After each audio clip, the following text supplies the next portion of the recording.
everyone. So today I wanted to talk about being lost. I've been depressed for 8 years. Cool. But since I was 13 years old, I was very suicidal, and it was something that continued on into my life, and until only recently I was still suicidal, because I felt so lost and I felt so distracted all of the time. Instead of focusing on things that were beautiful to me, or focusing on things that I guess like we all deserve, you know what I mean? Like the whole thing, like, oh, we deserve love, we deserve love. And yeah, of course, but I mean, things happen in your life that sometimes make you think differently and make you feel like you don't deserve certain things, or make you feel like no matter how much you try, or no matter how much people tell you that you're a good person, or how much people tell you that it doesn't matter what happened in your past, it's what's happening now. Especially if you've gone through traumatic things, it's not easy to just be like that and be like, oh yeah, it doesn't matter, or yeah, I just have to learn to love myself, let go of the past, let go. And it's really hard to do that, and I think I've only begun doing that now because I finally let myself open up to things that I was so scared of letting myself open up to. I was really scared of, being loved by someone, and I always thought that I was such a terrible person because of some of the things that I've done. And growing up in this society, they make you think that if you do like one bad thing, you're considered a bad person. And then there's this other part of society that's like, no, we're so loving, we're so accepting. But we've been conditioned since a young age to think that those small bad things that we do makes us into a bad person. And there have been times where I've been so lost within myself and within my mental illness things that I've treated people horribly. And it takes big courage to admit that to yourself, to admit that you aren't the bad one in that scenario or that situation, and that you hurt someone. And even though all these people hurt you, you've done it. And once you admit that to yourself, it's like, ow, I can't believe I did that. And it's like when you're hurting so bad, you don't realize you're hurting other people because you're just trying to defend yourself in that way. But yeah, I was doing that for a long time, unintentionally hurting other people because I was hurting.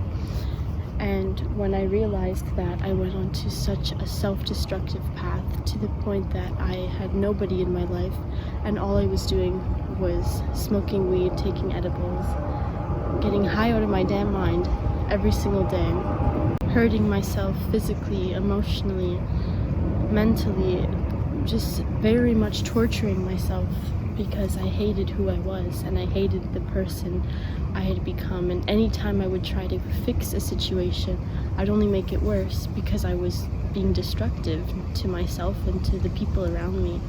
And for so long, I was just in this constant battle.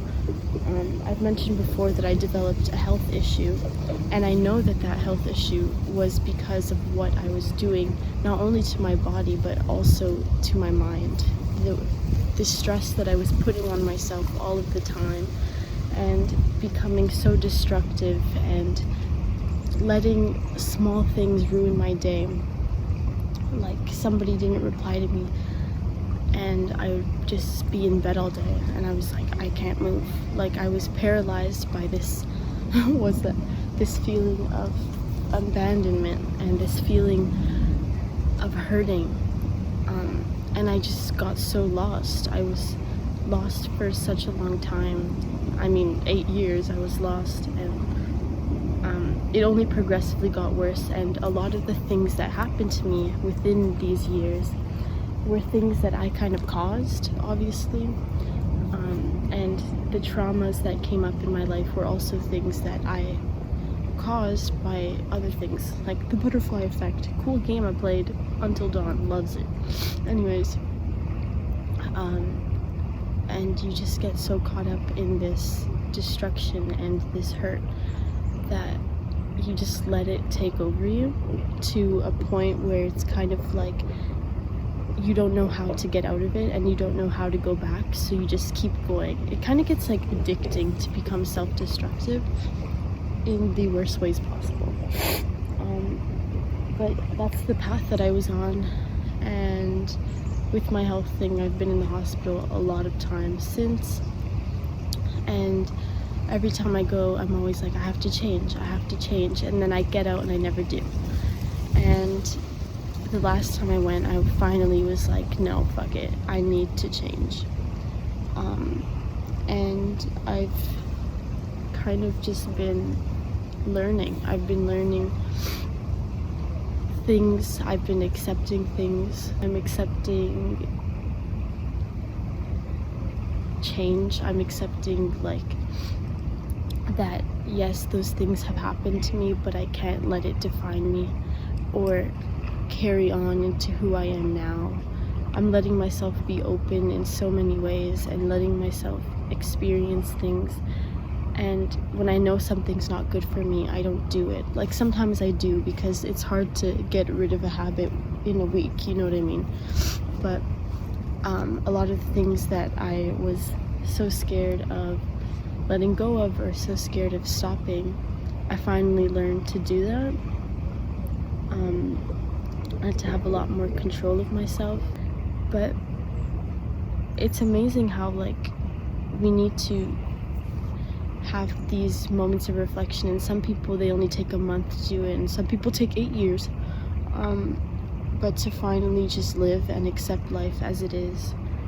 And, like, yeah, we get lost, but when you get lost, like, don't just try to find a path that someone else set out for you to feel like you found yourself again. Like, you need to find it on your own. Anyways, I feel like I'm talking so much. I'll show you some nature.